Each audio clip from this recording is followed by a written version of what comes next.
राधे राधे बच्चों। अब हम एक्सेलरेशन और इक्वेशन ऑफ मोशन के बारे में पढ़ते हैं। तो एक्सेलरेशन का मतलब होता है rate of change in velocity.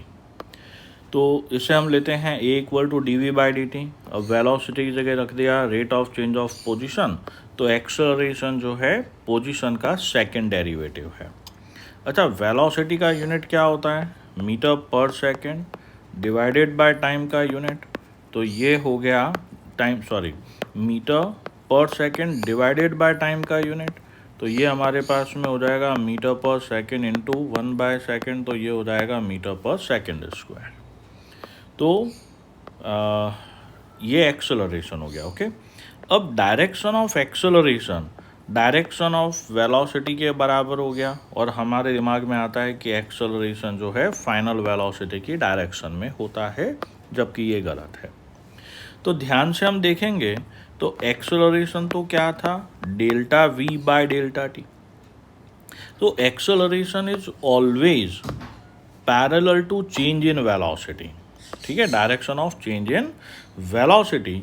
Acceleration final velocity की डायरेक्शन में हो भी सकता है और नहीं भी।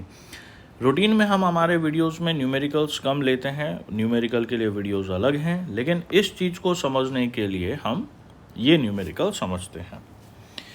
हमारे पास में एक सिचुएशन है, इसमें हमें चेंज इन वेलोसिटी का डायरेक्शन और एक्सेलरेशन दोनों फाइंड करना है।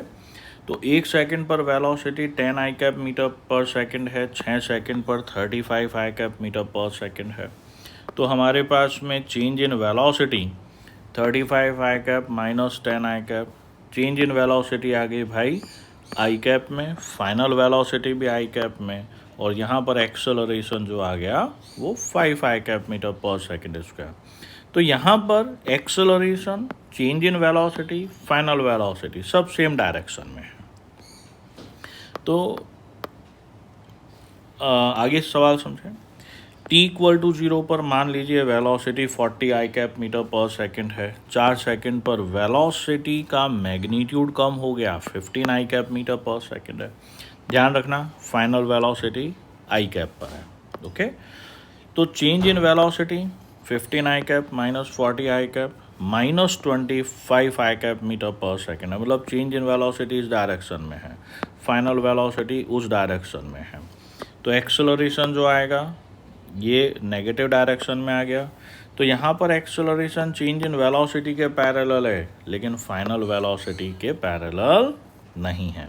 ठीक है, एक और छोटा सा एग्जांपल लेते हैं कि पहले वेलोसिटी नॉर्थ में थी, फिर वेलोसिटी ईस्ट में हो गई, और अगर हम यहाँ पे बात करें initial velocity 20 J cap, final velocity 20 I cap.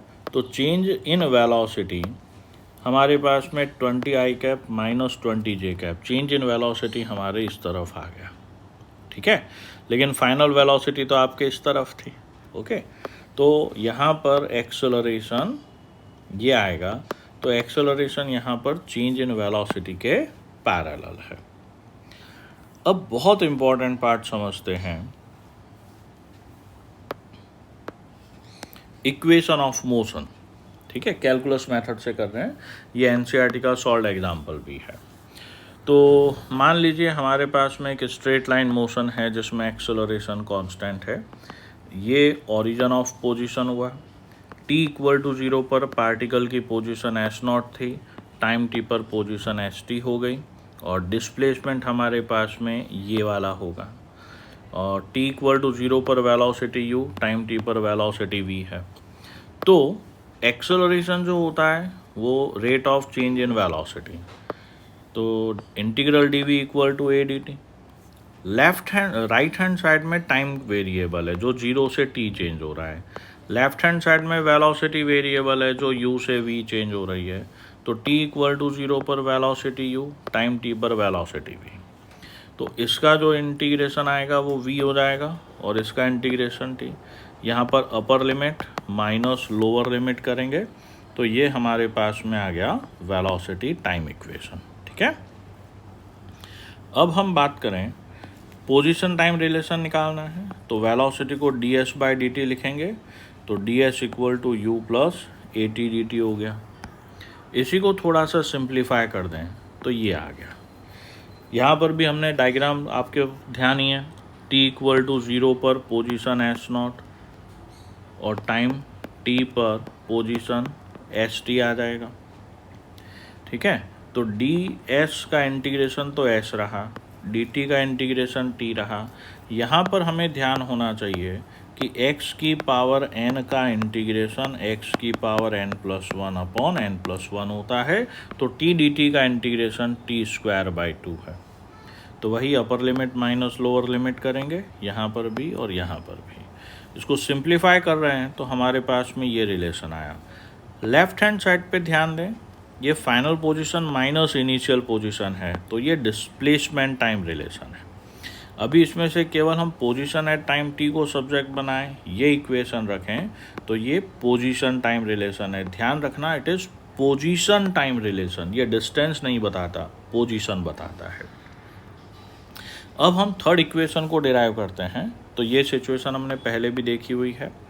तो एक्सेलरेशन जो होता है वो v dv by d s भी होता है। तो यहाँ पर हमने v dv equal to A d s. अब समझना बेटा, राइट हैंड साइड में वेरिएबल ds है जो s नॉट से st चेंज हो रहा है, लेफ्ट हैंड साइड में वेरिएबल वेलोसिटी है जो u से v चेंज हो रही है। तो s नॉट पर u और st पर v। अब वही v dv का इंटीग्रेशन v स्क्वायर बाई 2 और ds का इंटीग्रेशन s। तो ये हमारे पास में upper limit minus lower limit करेंगे तो फाइनल इक्वेशन ये आता है। ठीक है ना, ये हमारा इक्वेशन ऑफ मोशन का कैलकुलस मेथड से डेरिवेशन था। राधे राधे बच्चों।